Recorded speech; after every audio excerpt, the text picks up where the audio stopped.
কর্মীরা Indian secular ফ্রন্টের প্রতিষ্ঠা দিবসে আসার সময় তাদেরকে বাধা দিয়েছে, ইন্ডিয়ান সেকুলার ফ্রন্টের কর্মীদের বাধা দিয়েছে টিএমসির কিছু দুষ্কৃতীরা, তারা শোনেনি, উপেক্ষা করেছে, সেই কারণের জন্য তাদেরকে মারধর করেছে। আমরা থানায় জানিয়েছি, থানা থেকে গিয়ে উল্টো আমাদের কর্মীদের তুলে নিয়ে আসা হলো। আমাদের মহিলা কর্মীরা এবং তাদের বাড়ির লোকরা থানায় গেল জিজ্ঞাসা করতে, তাদেরকে বেআইনিভাবে পুলিশ দিয়ে মারা হয়েছে, লাঠিচার্জ করা হয়েছে। তারা এখন বাড়িতে আছে, খুব আতঙ্কের মধ্যে আছে এবং খুব ভয়ভীতর মধ্যেই আছে তারা। আপনি একটা আইনের লোক, সেই আইনের লোক হিসেবে কি বার্তা দেবেন যে একটা উকিল সাহেব হয়ে যে পুলিশ যেভাবে গ্রেপ্তার করছে সাধারণ মানুষ কি পুলিশের উপর আস্থা রাখবেন? কি বার্তা? পুলিশ তো দলদাস হয়ে গেছে। পুলিশ যদি মনে করে যে নিজের হাতে সব কিছু তুলে নেবে, এটা ভুল। পুলিশের ওরাও যেমন আইনের লোক, আমিও কিন্তু আইনের লোক। তার জন্য কোর্ট আছে, কোর্ট খোলা আছে সবার জন্য। আমরা কিন্তু কোর্টে পুলিশের বিরুদ্ধেও বুঝে নিতে পারবো, এটা আমি বার্তা দিলাম। যে কর্মীদেরকে গ্রেপ্তার করা হলো, কি বার্তা দেবেন আপনি একটা আইনজীবী হিসাবে? তাদের পাশে আমরা আছি, আইএসএফের আমাদের লিডাররা সবসময় আছে, আর আমাদের সব প্রত্যেক কর্মী তাদের সঙ্গে আছে। রাজ্যের পুলিশ মন্ত্রী মমতা বন্দ্যোপাধ্যায় সেই পুলিশ বারংবার হেনস্থা করছে সাধারণ মানুষ থেকে আইএসএফের নেতাদেরকে, আইনজীবী হিসেবে কি বার্তা দেবেন সেই পুলিশদের বিরুদ্ধে?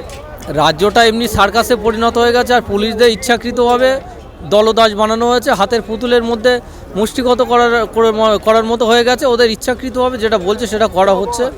সব পুলিশ না, কিছু কিছু জন করছে, বাই প্রেশারে করতে হচ্ছে, এটা আমরাও জানি, আপনারাও ভালোভাবে জানেন। কিন্তু এইগুলো বেআইনিভাবে কাজ চলবে না। নিজেদের পায়ের তলা থেকে মাটি সরে গেছে, তার জন্য পুলিশকে ব্যবহার করে নিজেদেরকে শক্ত দেখানোর জন্য এগুলো করা। গতকাল হাড়োয়ার ভিতরে গতকালে শুধু 3 জায়গায় ঝামেলা হচ্ছে, আমাদের ছেলেদের মেরেছে ঝান্ডা মারা নিয়ে, 21শে জানুয়ারির ঝান্ডা মারা নিয়ে। আর আজকে আবার 2 জায়গায় হলো, নাঙ্গলপোতাতে হলো, কীর্তিপুর 2 নম্বর অঞ্চলে হাড়োয়া বিধানসভার, এবং দাঁতপুরে হলো। এই অল্প বয়সের ছেলে পিয়ারুল ইসলামকে কি থেকে ভয় পাচ্ছে শাসক দলের রাজ্যের মুখ্যমন্ত্রী থেকে টিএমসির একাধিক নেতারা? কি বলবেন হাড়োয়া বিধানসভাতে? ওদের চোখে চোখ রেখে আমরা লড়াই করছি, এবং আমাদের যত মারবে তত আইএসএফের ছেলেদের পিঠ শক্ত হবে।